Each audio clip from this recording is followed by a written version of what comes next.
नमस्कार, मैं हूं प्रमिला दीक्षित।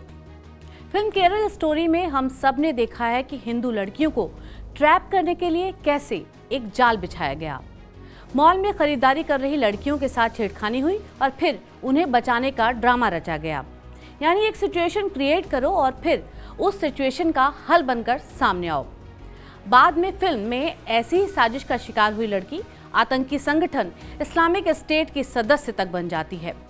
फिल्म के डायरेक्टर इसे मैनिपुलेटिव कन्वर्जन बोलते हैं, लेकिन क्या मैनिपुलेटिव कन्वर्जन सिर्फ फिल्मी दुनिया की बात है? क्या सिर्फ एक फिल्म की बात है? इसीलिए रियल लाइफ से आगे बढ़कर हम आपको ले चलते हैं रियल लाइफ में। कुछ हिंदू बच्चे ऑनलाइन गेम खेल रहे हैं, वो गेम हार जाते हैं तो सामने कोई चैट में कहता है कि आयतें पढ़ो तो जीत जाओगे। यानी बच्चों के माइंड को मैनिपुलेट करने की साजिश। ऐसे ही ऑनलाइन रहते हुए ये लोग धीरे धीरे चैटिंग ऐप में जाकर जाकिर नायक और तारिक जमील के वीडियो देखते हैं। उनको ये वीडियो दिखाए जाते हैं।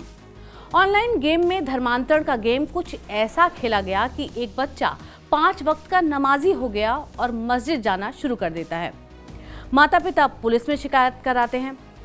गाजियाबाद से एक मौलवी अब्दुल रहमान पकड़ा जाता है और फिर मालूम चलता है ऑनलाइन गेमिंग का ट्रैप बिछाकर बच्चों का ब्रेन वॉश करके धर्म परिवर्तन कराया जा रहा है, वो भी अबोध बच्चों का ब्रेन वॉश करके।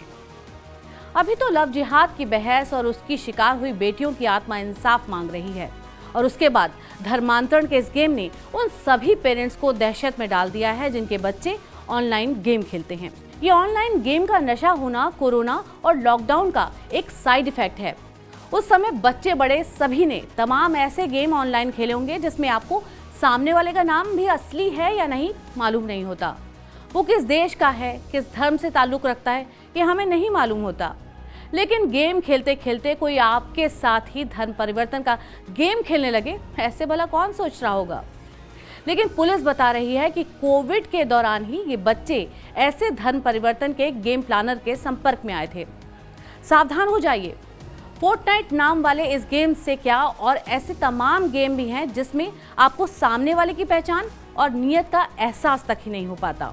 इस सहिष्णु देश में माँ बाप अब इस हद तक विनम्र हो गए हैं कि ना तो बच्चों को पढ़ाई या करियर में तुमको यही बनना है कहकर फोर्स करते हैं, और ना ही धार्मिक आस्थाओं, मान्यताओं, इन तमाम परंपराओं के लिए बाध्य करते हैं।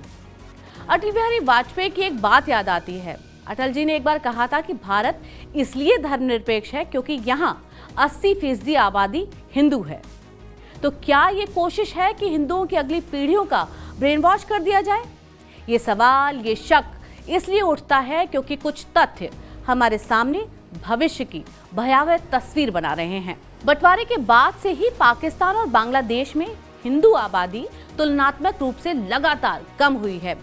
1947 में पाकिस्तान में मुस्लिमों की तुलना में हिंदुओं की आबादी 2% थी, और अब भी पाकिस्तान में मुस्लिमों की तुलना में हिंदुओं की आबादी करीब 2% ही है। 1971 में बांग्लादेश में मुस्लिमों की तुलना में हिंदुओं की आबादी करीब 13% थी, और अब बांग्लादेश में मुस्लिमों की तुलना में हिंदुओं की आबादी महज 6% है। इस तस्वीर का दूसरा पहलू एक और है, वो ये कि भारत में विभाजन के समय जो मुस्लिम आबादी 10% थी, वो आज बढ़कर 15% हो गई है। लगातार आती लव जिहाद या जबरन धर्मांतरण की खबरें संदेह पैदा करती हैं कि क्या ये आबादी का खेल है? क्या कोई प्रायोजित तरीके से हिंदुस्तान में हिंदुओं की अगली पीढ़ी का ब्रेन वॉश कर देना चाहता है? मध्य प्रदेश के दमोह में Ganga Jamuna higher secondary school से आई खबर इसी डर को बढ़ाती है। बवाल तब मचा जब हिंदू बच्चियों की तस्वीर हिजाब में वायरल हुई। मालूम चला बच्चों को श्लोक नहीं याद थे, लेकिन कुरान की आयतें रटाई गई हैं। होमवर्क उर्दू में मिलता था और याद न करने पर टीचर मारती थी। और टीचर भी कौन? वो जो खुद धर्म परिवर्तन करके हिंदू से मुस्लिम बनी है। इसी स्कूल में 3 टीचरों ने धर्म परिवर्तन करा है। जाहिर है पढ़ाई के नाम पर क्या चल रहा है उस पर सवाल तो उठेंगे ही। ऑनलाइन गेम, कलावा बांधकर प्यार का छलावा या स्कूल से इस तरह की खबरें, इन सब के मूल में आखिर क्या है? इन सब के मूल में आखिर धर्म क्यों है? क्यों इतनी तेजी से बच्चों, लड़कियों का धर्म परिवर्तन करने के लिए उन्हें बरगलाया, फुसलाया जा रहा है, मजबूर किया जा रहा है?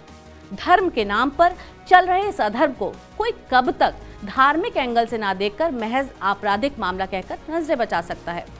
समय है सचेत रहने का, समय है सरकारों के जागने का, समय है समाज के जागने का, वरना बहुत देर हो जाएगी। धन्यवाद।